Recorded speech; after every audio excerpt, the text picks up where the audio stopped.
వేదికలో వెల్లడించింది.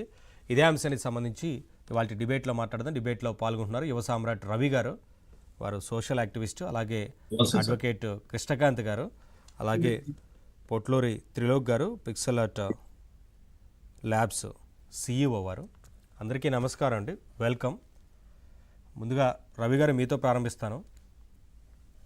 ఏంటి రవి గారు, మొన్నటి వరకు చాలామంది, అందులో మీరు కూడా ఉన్నారు, ఫైట్ చేశారు ఈ బెట్టింగ్ యాప్స్ గురించి, కొన్ని ఈ ఆన్లైన్ గ్యాంబ్లింగ్ మోసాల గురించి, వీటన్నిటి గురించి. సో మొత్తానికి కేంద్ర ప్రభుత్వం కూడా చాలా సీరియస్గా తీసుకున్న నేపథ్యంలో బిల్లు రావడం, రేపటి రోజున ఇటువంటి జరిగితే 3 ఏళ్ల జైలు శిక్ష నుంచి ₹1 కోటి జరిమానా వరకు విధించే అవకాశం ఉంటుంది. కొన్ని సందర్భాల్లో 2 కూడా విధించే ఛాన్స్ ఉంటుంది. అంటే కేవలం ఇవి డిజైన్ చేసిన వాళ్ళే కాదు, వీటిని ప్రమోట్ చేసిన వారికి కూడా అదే స్థాయిలో శిక్షలు ఉండబోతున్నట్లు కనిపిస్తూ ఉంది కదా. సో ఏం చెప్తారు ఫైనల్గా? ఇది చాలా మంచి శుభ పరిణామం అండి. బ్యాన్ చేయటము అన్నది చాలా శుభ పరిణామం. కాకపోతే దీన్ని బ్యాన్ కన్నా రెగ్యులేట్ చేసి ఉంటాయి. ఎందుకంటే డెఫినెట్ గా ఇప్పుడు మీరు చూస్తారు, ఐపీఎల్ అన్నది ఒక betting app sponsor, pro kabaddi అన్నది ఒక బెట్టింగ్ యాప్ స్పాన్సర్. ఇంకా మన తెలుగులో అయితే సర్కారు వారి పాట, వాడి పాట, వీడి పాట అనుకుంటా ఆహా అన్న ఛానల్ గనక ఓపెన్ చేస్తే ప్రతి ఒక్క ప్రోగ్రామ్ కి బెట్టింగ్ యాపే స్పాన్సర్. సో వీళ్ళనందరినీ ఇప్పుడు శిక్షిస్తారా, లేకపోతే వీళ్ళ మిస్టేక్ విజయ్ దేవరకొండను కానీ, లేకపోతే మన ఇతను ప్రకాష్ రాజ్ ని కానీ, మన సునీల్ శెట్టిని కానీ, అక్షయ్ కుమార్ ని కానీ, వీళ్ళనందరినీ కూడా శిక్షిస్తారా, లేకపోతే శిక్షించకుండా వదిలేస్తారా? అంటే మరి ఇప్పుడు చట్టం వచ్చింది కాబట్టి మరి వారు ఈ చట్ట పరిధిలోకి వస్తారా లేదా లాంటి విషయాలు మన అడ్వకేట్ ఉన్నారు, వారితో మాట్లాడదాం. ఇప్పటి నుంచి చేసే వాళ్ళకి ఆ శిక్షని అమలు పరుస్తారా? ఇంకొకటి ఏంటి అంటే, ఇప్పుడు నేను ఇదొక్క పాయింట్ చెప్పాలనుకుంటున్నాను కృష్ణకాంత్ గారు.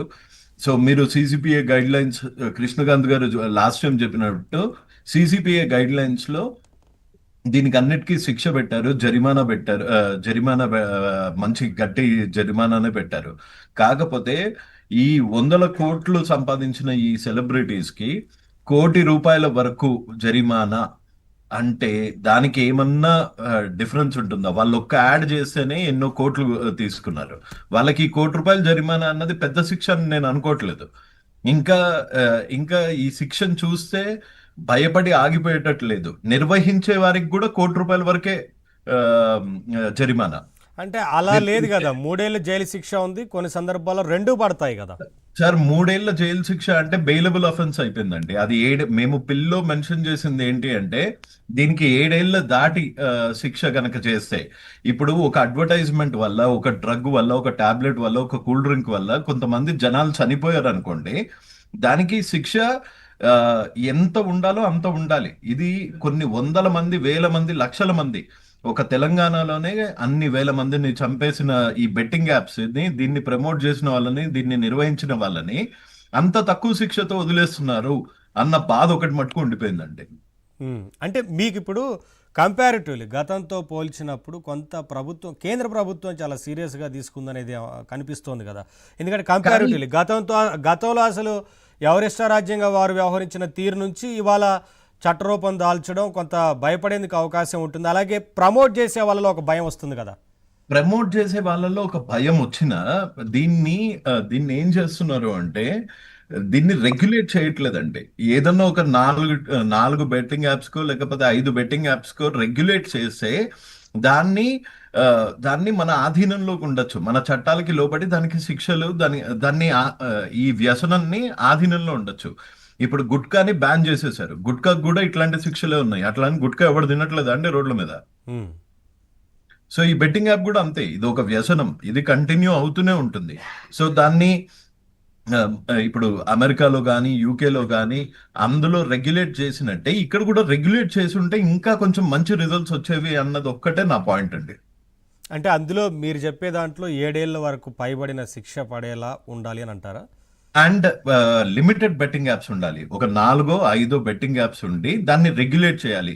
అంటే 18 సంవత్సరాల పై వాళ్ళే ఆడాలి, వాళ్ళ ఆర్థిక స్తోమత బాగుండాలి. అంటే వాళ్ళ దాంట్లో ₹1000 బ్యాంక్ అకౌంట్ లో ₹1000 అసలు అవి కూడా లేకుండా చేస్తే బెటర్ కదా, ఏది లేకుండా మొత్తం లేకుండా చేయటము అన్నది ఇంపాసిబుల్ సార్. ఉమ్, టెక్నికల్లీ ఇంపాసిబుల్. ఆడేవాడు ఇప్పుడు గుట్కా తినేవాడు గుట్కాని బ్యాన్ చేసినంత మాత్రాన గుట్కా యాడ్స్ ఆగిపోయాయి, గుట్కా మ్యానుఫ్యాక్చరింగ్ కంపెనీస్ ఆగిపోయాయి.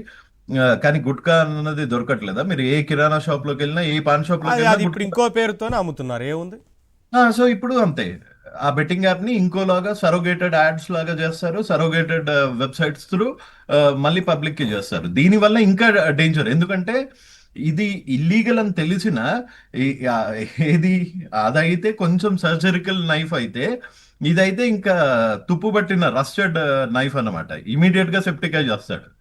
ఉమ్, ఉమ్.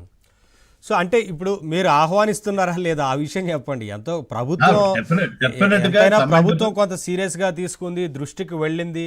ఆయా రాష్ట్రాల్లో జరుగుతున్న ఎన్నో ఘటనలు కొంత అబ్జర్వ్ చేసిన తర్వాత ఈ నిర్ణయం తీసుకోవడం అనేది నిజంగా ఆహ్వానించదగిన విషయం కదా. సరే, తర్వాత మీరు అన్నట్లుగా వాటిల్లో మార్పులు చేసుకుంటూ వెళ్ళొచ్చు ఇంకా.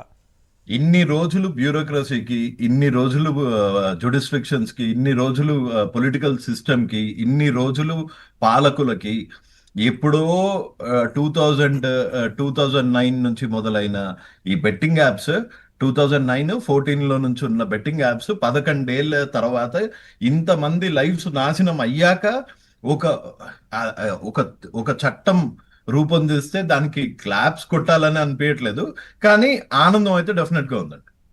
యా యా సార్, ఒకసారి కృష్ణకాంత్ గారితో మాట్లాడదాం. మీరు కొన్ని డౌట్స్ అడిగారు. కృష్ణకాంత్ గారు, ఇప్పుడు చట్ట